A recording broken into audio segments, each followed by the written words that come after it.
Sampai kita untuk mempelajari tentang retikulum endoplasma. Retikulum endoplasma adalah sebuah sistem membranosa yang sangat besar membentuk kantung-kantung atau tubulus yang lebar. Retikulum endoplasma sangat luas, berada di dalam sitoplasma di sekitar nukleus. Ini berfungsi sebagai tempat perakitan protein dan lipid.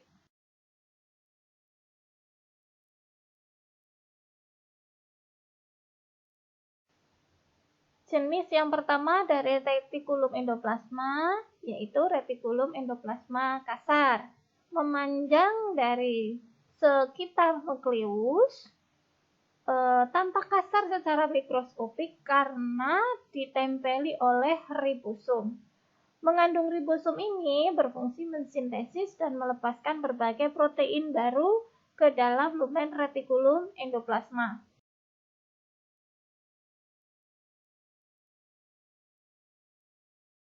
Protein dapat dibentuk menjadi hormon maupun enzim. Contoh retikulum endoplasma kasar di dalam sel pankreas mampu mensintesis enzim-enzim seperti enzim amilase, enzim ptialin, enzim renin, enzim pektin yang terlibat pada proses pencernaan.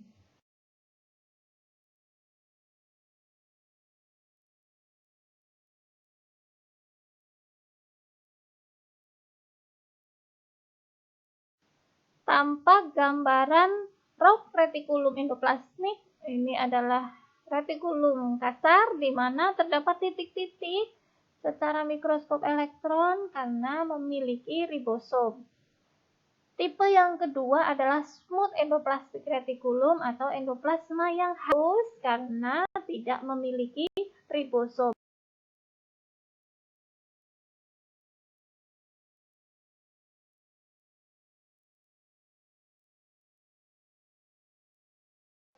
Jenis yang kedua yaitu retikulum endoplasma halus karena tidak memiliki ribosom. Jadi tidak bisa digunakan sebagai tempat sintesis protein, hanya dapat digunakan untuk sintesis asam lemak seperti steroid, estrogen, testosteron, juga untuk pengemasan karbohidrat.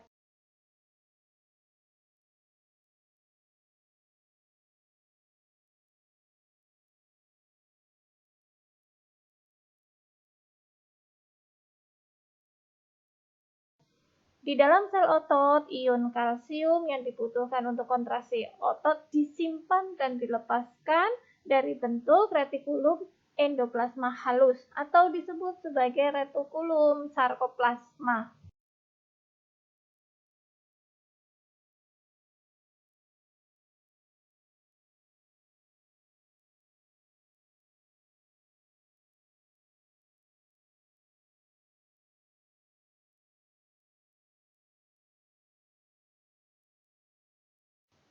Kompleks Golgi merupakan organela yang bentuk dasarnya adalah serangkaian kantung pipa yang pipih. Dapat terdiri dari 3 hingga puluhan rongga. Kantung membran ini lepas dari retikulum endoplasma, dia berenang-renang di dalam sitoplasma, seperti tumpukan roti pita. Sebagian besar sel memiliki beberapa kompleks Golgi. Kompleks Golgi lebih luas pada sel yang berfungsi menghasilkan suatu protein. Kompleks Golgi berfungsi untuk memodifikasi dan mengemas protein serta lipid. Produk dari sel dapat melewati kompleks Golgi yang digunakan sebagai transportasi seluler. Akan terbentuk tunas yang kemudian bersatu dengan membran sel sehingga produk selnya dapat ditransportasikan.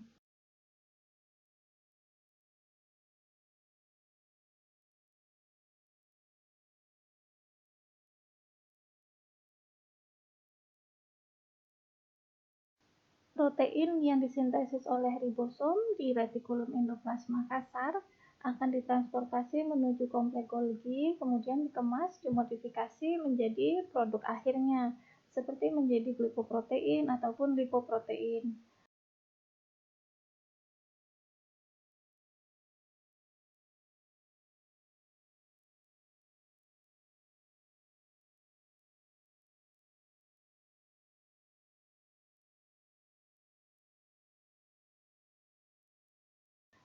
Berikutnya, mereka akan disortir dan dimasukkan ke dalam vesikel. Beberapa protein dikeluarkan melalui proses eksositosis karena produk sel tersebut besar. Contohnya adalah hormon insulin, dikeluarkan dari sel pankreas melalui eksositosis.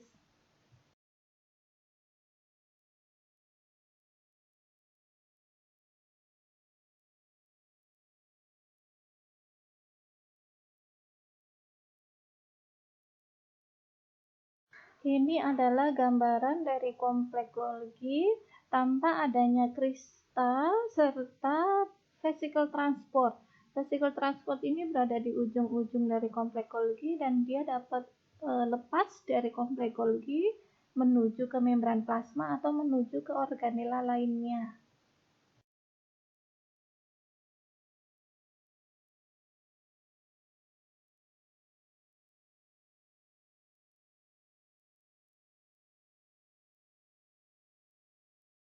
Jadi fungsi utama dari kompleks Golgi yaitu sebagai tempat pengemasan produk protein dari nukleus.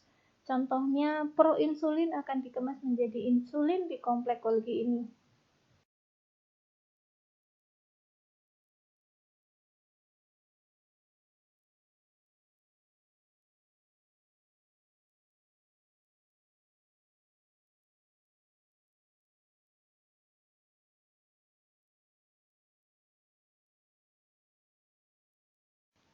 Organela berikutnya adalah mitokondria.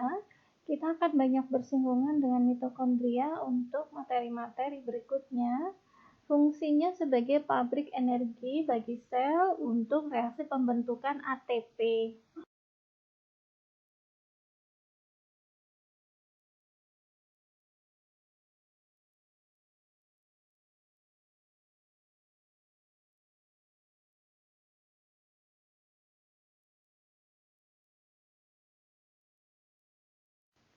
Mitokondria merupakan organela yang spesial karena hanya organela ini yang mempunyai dua lapisan membran. Di dalamnya terdapat matriks mitokondria yang berisi enzim-enzim yang mengkatalis reaksi-reaksi yang banyak digunakan untuk proses fosforilasi oksidatif, yaitu katabolisme karbohidrat.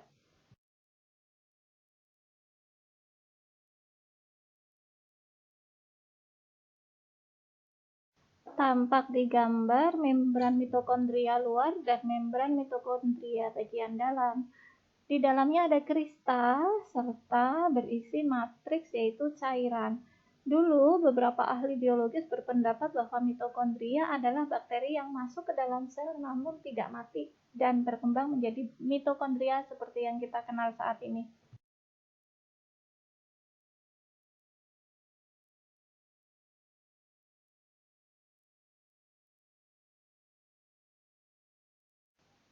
Organela yang kita kenal dengan lisosom dianggap sebagai sistem pencernaan di dalam sel, berisi hampir 60-an enzim pencernaan yang berbeda-beda.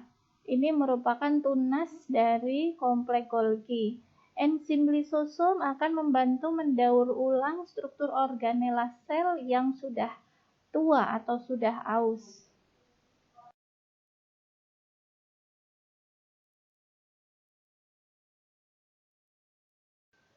Lisosom dapat melakukan autofagi, yaitu mencerna, memakan organela-organela yang sudah tua, yang sudah tidak berfungsi.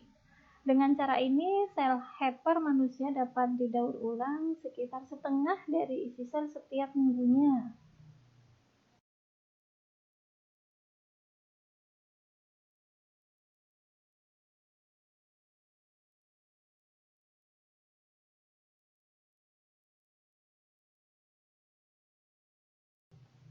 Lisosom berperan dalam proses apoptosis sel, yaitu proses kematian sel secara terprogram, karena mempunyai enzim-enzim yang mendukung autolisis.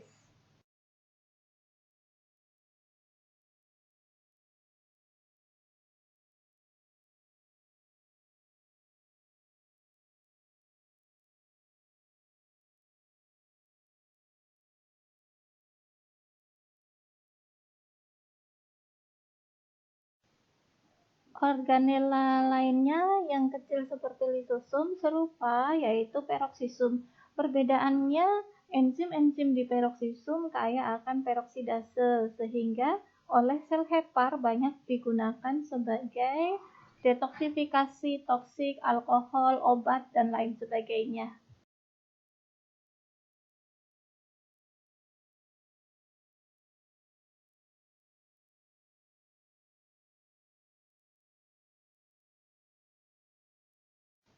Produk sampingan dari reaksi oksidase yaitu hidrogen peroksida, tetapi oleh peroksisum juga dapat dikatalase dengan menggunakan hidrogen peroksidase.